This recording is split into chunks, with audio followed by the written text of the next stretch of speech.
Hello everyone, I'm here with the next presentation on A Roadside Stand by Robert Frost for Class 12th, Flamingo NCERT. Before we move on for the poem, let's know about the author. Robert Lee Frost was born in 1874 and died in the year 1963. Born in San Francisco, California, lived a life of contrasts. His father, William Prescott Frost Jr., died of tuberculosis when he was just 11, leaving a paltry $8 with the family. His mother died in 1900 of cancer. For most of his life, Frost battled with mental depression. Perhaps this problem ran in the family.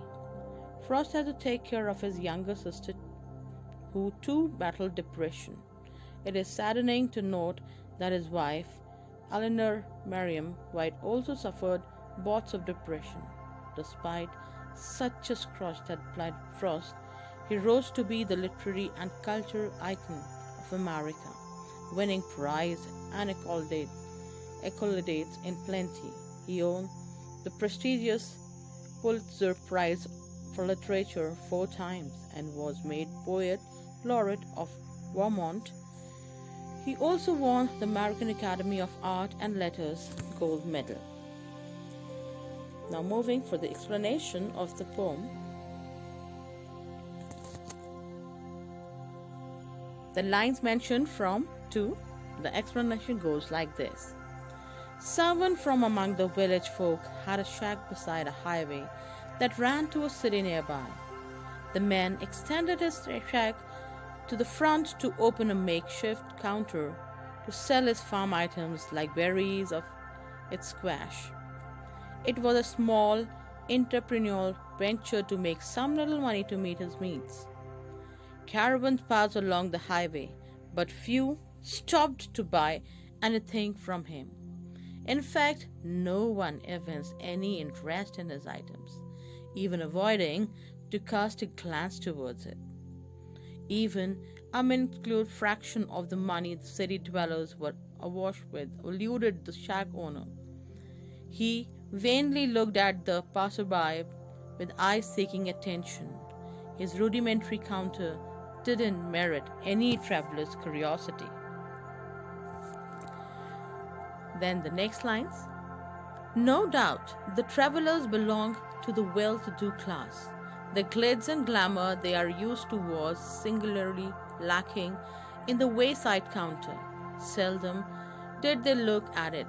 If ever they did, it was more to express disgust at the poorly painted and poorly displayed north-south direction board.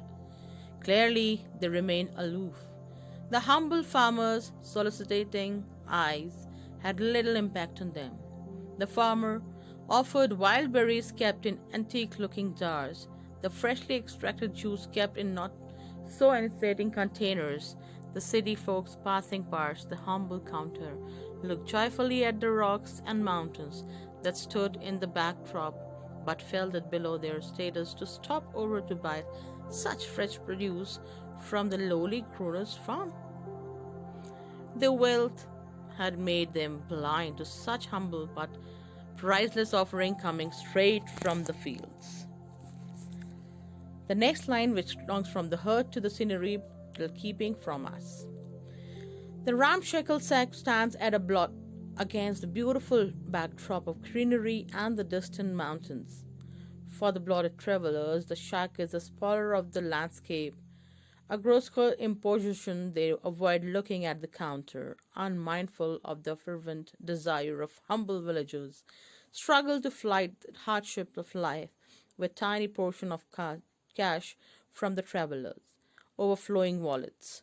The indifference of the wealthy city folks is clearly disgusting. The political power is clearly tilted in favor of the city dwellers. It is in the news that till night the ancient way.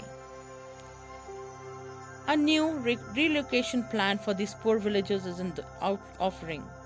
In the pretense of giving them the comforts of urban life, the simple folks will be forcefully uprooted from their land and made to live inside the urban limits.